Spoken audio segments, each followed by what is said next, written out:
Il doit être gardé à vue pour besoin d'enquête. Initialement, ce qui est dit au préalable, comme tout accident, il dit même, généralement même c'est pour la sécurité de celui qui a percuté l'autre. Parce que dans la colère même, j'ai pris cet exemple, un membre de la famille de l'accidenté peut lui donner un coup mortel. On va s'en prendre à la police parce que la police ne l'a pas protégé, parce qu'ils savent que ça peut arriver. On voit beaucoup ici dans le pays les gens qui tuent et ils fuient. Mais lui au moins, il a pris la responsabilité de conduire la personne à l'hôpital. Ça, c'est déjà un premier pas qu'il faudrait que les gens tiennent compte de cela. Parce que s'il ne voulait pas prendre ses responsabilités, il allait fuir. Mais c'est quelque chose qu'il n'a pas fait. Il a amené la fille à l'hôpital avant qu'elle ait décédé. Donc c'est déjà un premier pas qu'on devrait tenir compte de cela avant de lui lancer les pieds. Bienvenue sur Women TV Talk Show, la télévision de la femme, mais également la télévision qui vous amène au cœur des événements que vous devez vivre, la télévision qui vous met au courant des situations que vous devez connaître. Et parlant de situations, on revient sur un fait qui actuellement fait vibrer la toile. Il s'agit de l'accident de circulation de Francis Ngannou, qui justement a été à l'origine du décès d'une jeune femme. Il aurait renversé une jeune femme qui par la suite s'est retrouvée à l'hôpital. Il a payé les soins, sauf que malheureusement la jeune femme est décédée. Aujourd'hui, la question qui est brûlante, la question qui revient toujours au bout des lèvres, c'est celle de savoir est-ce qu'il devrait faire la prison pour avoir plus ou moins tué cette jeune dame-là. Beaucoup ont même pris pour exemple l'accident de Ténor et puis d'autres disent voilà, c'est pas pareil, Ténor était sous, Francis, lui, voilà, c'est un accident tout naturel. Après, il y a aussi le fait qu'elle ne soit pas décédée sur le coup, elle est décédée à l'hôpital, ce qui suscite justement toutes ces questions-là. On se demande s'il doit faire la prison ou pas. Est-ce que dans les textes de loi camerounais, dans ce contexte-là, il devrait aller en prison?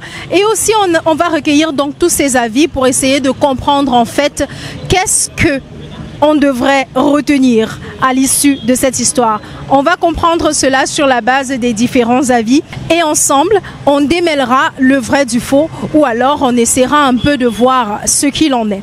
Bon, je peux me prononcer encore sous réserve quoi.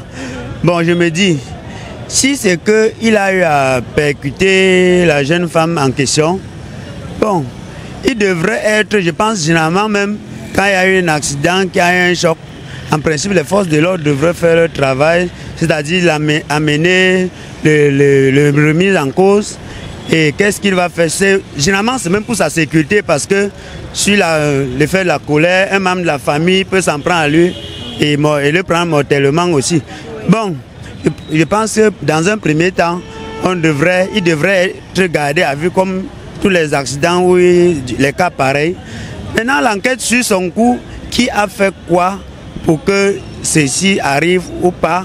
Maintenant, l'enquête devrait suivre son cours et on établit les responsabilités. Parce que dire qu'il doit aller de prime abord, qu'il doit aller en prison, oui, ou qu'il ne doit pas aller en prison, c'est vite aller très rapidement. Or, l'enquête, ce sera être dans la rue. Or, je pense, comme on dit, le pays est un pays de droit. On devrait prendre connaissance de la situation à travers les enquêtes. Les forces de l'ordre sont plus habilitées à mener l'enquête et établir responsabilité. Et on prend la décision qui s'impose. Ce qui peut être à son avantage, c'est qu'il a ses moyens. Il pourrait se faire assister par des avocats qui vont mieux instruire le dossier et lui conférer cet avantage-là. C'est celui peut-être qui n'a pas ses moyens, il ne sait pas que bon, il peut utiliser, on peut prendre le dossier sur tel aspect pour lui donner raison ou bien pour assouplir sa peine, qui peut-être va subir tout ça, irait directement en prison sans même qu'on ne fasse quoi que ce soit parce qu'il n'a pas été assisté par une personne juridique, en l'occurrence un avocat. Mais je me dis, vu sa posture, il pourrait mettre ses moyens, il est mieux encadré, il va se faire assister et on va orienter son dossier et qui pourrait ne pas faire la prison. Pas pour dire qu'il n'était pas, il était coupable et il a utilisé l'argent pour le faire, non. Peut-être les moyens qu'il a eu, qu'il a permis qu'il mette ça en jeu et qu'on le défende bien. Si c'est que dans la norme des choses, c'est qu'il a tort, il doit faire la prison. Mais pas forcément la prison, on doit mener des enquêtes et voir. Parce que moi, j'ai causé avec certaines personnes dans certains commentaires sur Facebook où certaines personnes rejetaient le tort sur lui. Mais moi, quand j'ai essayé d'analyser la chose, c'était pas ça, c'est pas lui qui a tort. Et il a fait ce qu'il devait faire. C'est pas comme s'il a cogné la fille, il a percuté la fille, il a fui, il n'a pas fui. Il a pris cette femme, il l'a amenée à l'hôpital. Maintenant, c'est juste l'opération. Moi, je pense que le problème est posé au niveau des médecins. Ce sont les médecins, vraiment, c'est pas la faute de Francis Ngannou. Parce que lui, il a fait ce qu'il pouvait faire. Si la femme et la fille est décédée à l'hôpital, moi, c'est pas de sa faute en tout cas. Certains s'acharnent sur lui parce que déjà, vu son statut, on s'est dit que parce que c'est un champion, parce que bref, comme il est connu, il ne peut pas faire la prison maintenant. Moi, je pense pas que ce soit ça. On connaît beaucoup de personnes qui ont fait la prison. Il y a des grandes stars américaines qui font la prison malgré leur notoriété et tout ça. Donc c'est pas parce qu'il est Francis Ngannou qu'il ne peut pas faire la prison, il peut toujours faire la prison. Mais moi je pense que si on l'interpelle, il va se présenter. C'est pas comme s'il ne va pas se présenter. Ça c'est juste les bavardages des réseaux sociaux et tout. C'est d'abord à savoir, puisque c'est les on dit pour le moment, on ne sait pas encore si il est déjà entendu ou pas, ou s'il serait entendu. D'abord, d'après ce que j'entends, la bonne foi, il a d'abord cette bonne foi de d'abord réagir par rapport à cet incident. Il a d'abord pris la fille, prendre l'engagement, décider, il a pris l'engagement de tout faire, oui, jusqu'à mener à l'hôpital. Il a bien réagi, c'est preuve d'humanité. Et ce que les gens pensent, quand les trucs comme ça sortent, chacun sort, bon, il y a les on-dit, ceux qui parlent concernant, n'est-ce pas, le racontage, la haine. Oui, bon, d'autres le voient parce qu'il est déjà, et il faudrait qu'on le jette les pieds. C'est comme ça la star. Cherchons à savoir si c'est la fille qui est en erreur ou c'est Ngannou qui... Parce qu'il n'est pas sorti chercher, dire qu'il va courir quelqu'un ce jour. Vous voyez un peu. Donc il faut qu'on voie ces deux volets. La fille sortait d'abord d'où? Qu'est-ce qu'elle faisait à cette heure-là? Je dirais qu'il doit être entendu parce que on ne peut pas condamner quelqu'un sans l'avoir écouté. Et on ne peut pas lui condamner sans avoir les preuves que véritablement cet accident peut-être vient de son manque de responsabilité ou je sais pas, d'un mauvais contrôle de sa voiture ou bien quoi que ce soit. Donc il est préférable que les enquêteurs font leur travail au vu des preuves. S'ils savaient que vraiment c'est de sa faute, eh bien qu'il fasse comme tout le monde qui est coupable. Il passe par un procès, le jugement qui va être donné, qu'il respecte et après s'il doit sortir, il sorte sinon. Mais dit qu'il doit seulement aller en prison comme ça là sur le fait de... C'est vrai qu'une personne est décédée, mais on ne peut pas l'amener en prison sans avoir les preuves que réellement cet accident est causé par lui, qu'il ne pouvait pas l'éviter, vous voyez un peu. Donc ça c'est mon opinion à moi. On l'écoute et avec les preuves que la justice fait réellement son travail. C'est vrai que ça poursuit sa carrière de star peut influencer les juges. Maintenant, ça sert à lui de voir. Ça sert à lui de lui montrer la personne qui est cachée derrière sa starmania. S'il estime que sa starmania est tellement élevée au point où il peut influencer les juges, on comprend que Ngannou, c'est quelqu'un qui s'en fiche de la justice, c'est quelqu'un qui s'en fiche de sa conscience. Mais s'il estime que non, la personne qu'il est capable d'assumer ses responsabilités, alors il va faire confiance à la justice et il va laisser les juges décider de son sort. Mon avis, je pense qu'on doit, dans ce pays, apprendre à protéger les icônes. Nos icônes, c'est ce que moi je pense. Et pour un accident de la circulation, on ne sort pas pour faire un accident forcément. Il y a des choses qui peuvent arriver, il y a des circonstances atténuantes par rapport à... Peut-être s'il était en état d'ivresse par exemple, s'il roulait d'une façon incontrôlée, c'est-à-dire qu'à vive allure. Bon, tout ça, c'est des choses qu'on doit prendre en compte. Il ne faut pas simplement regarder que bon, c'est Ngannou. Pourquoi est-ce qu'on doit peut-être soit l'exempter ou alors le mettre en prison? Je crois que la question, c'est comment est-ce qu'il était? Est-ce qu'il était en état d'ivresse? Est-ce qu'il était en excès de vitesse? Oui, je crois que tout cela, ça compte. Je ne pense pas que ce soit deux poids, deux mesures. Parce que comme je l'ai dit un peu plus haut, si Ngannou, pendant qu'il pose cet acte, est en état d'ivresse, c'est clair qu'il ne faut même pas réfléchir là-dessus. Il va en prison, c'est normal. Mais s'il est dans son état normal et qu'il y a eu un accident, et encore que la dame n'est pas morte sur le coup, donc c'est après, à l'hôpital qu'elle décède, on ne sait pas ce qui s'est passé entre temps. Et depuis quand justement, comme certains disent, on opère le bras de quelqu'un et puis il décède. That's the question. On a eu l'immense privilège de rencontrer Monsieur André Blaise Essama, dans les rues d'Aqua comme d'habitude. Et aujourd'hui, je vous dis, c'est un jour spécial. Et c'est un jour spécial pour lui, mais également pour nous, parce qu'on doit célébrer la personne qu'il est. Monsieur André Blaise Essama, c'est un panafricaniste. C'est une personne qui se bat pour les Camerounais. Il se bat pour la libération du Cameroun. Il aime les Camerounais, il aime le Cameroun et il n'hésite pas à faire les choses comme il faut quand il s'agit de défendre les Camerounais. Il n'a pas peur, il n'a jamais froid aux yeux quand il s'agit justement de faire les choses qu'il faut faire. On lui dit bonjour, on commence d'abord par lui souhaiter joyeux anniversaire. C'est une grande chance pour moi d'avoir un vœu à travers une télévision que je respecte énormément.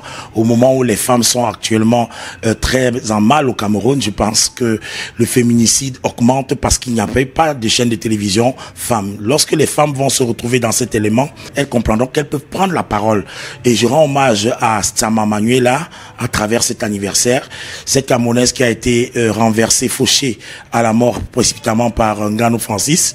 Et je rappelle que toutes les femmes ne sont pas toujours en train de perdre la vie pour rien. Il faut que plus jamais ça, que aujourd'hui, nous devons entretenir la gestion de la ville à travers les permis de conduire, passer dans les normes internationales, rouler également sur des routes dans les normes internationales pour éviter de tuer. Donc, je suis très honoré par votre approche, surtout quand je sais que vous avez une bande dessinée qui est actuellement disponible sur Google.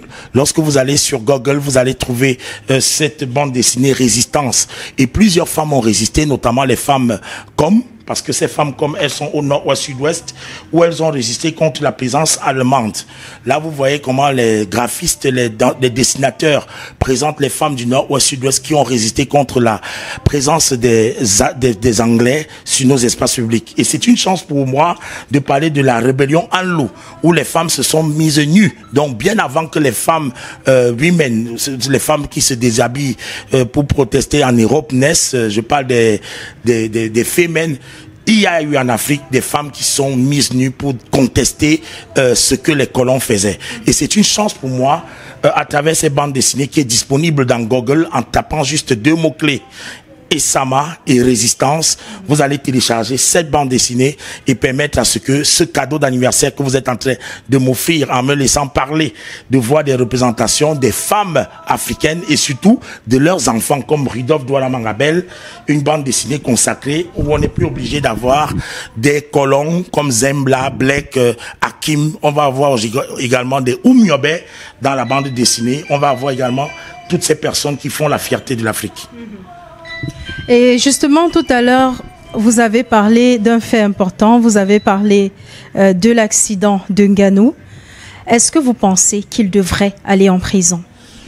Il faut bien qu'ils permettent à ce que le Cameroun mette en place une force, notamment celle de la législation, associée peut-être à des compensations, parce que Ngannou Francis aujourd'hui, qui a fait un accident, ça peut arriver à tout le monde, mais nous souhaiterions que cet accident permette à ce que plusieurs aient des permis de conduire dans les normes internationales. Oui, c'est pour ça que je pense que sa sanction peut être différente. Sa sanction peut être de faire en sorte qu'il soit associé à des prises de permis de conduire un peu partout. Oui, pour permettre à ce que d'autres jeunes aient également ce genre de permis dans les normes internationales. D'accord. Merci beaucoup et joyeux anniversaire encore. Oh, merci encore vous-même. Le premier constat fait sur le terrain est que Francis Ngannou a énormément de fans. Rendez-vous compte que beaucoup ont simplement refusé de parler parce que voilà, ils ne veulent pas dire qu'il doit aller en prison ou il ne doit pas aller en prison parce qu'ils sont fans. En tout cas, il n'en demeure pas moins que c'est avec les enquêtes, les résultats des enquêtes qu'on saura véritablement ce qu'il en est. On est tous d'accord qu'on ne connaît pas vraiment tout ce qui est inscrit dans les textes de loi camerounais. On ne connaît pas les circonstances précises. Donc, on attend les résultats de l'enquête et on saura ce qu'il en est à la fin. Je vous rappelle avant de partir que si vous êtes en visite à Douala, n'hésitez pas à faire un tour du côté des résidences Boss Life. Vous allez séjourner dans un cadre luxueux, prestigieux, peu coûteux et surtout confortable. On se retrouve bientôt dans À vous la parole. Découvrez le summum du confort et de la durabilité avec les appartements meublés Boss Life. Nos logements sont équipés de tout ce dont vous avez besoin pour un séjour inoubliable, y compris une connexion Wi-Fi rapide et fiable. Nos appartements sont alimentés par des plaques soleil. Pour une empreinte écologique, nous proposons également un service de location de voitures sur place. Réservez dès maintenant votre séjour chez Boss Life et profitez du confort que nous offrons dans nos appartements meublés de luxe. Nous sommes situés à Douala Terminus, derrière Barcelone Hotel. Contact 682 82 48 33. Boss Life et Partner. Live like a boss.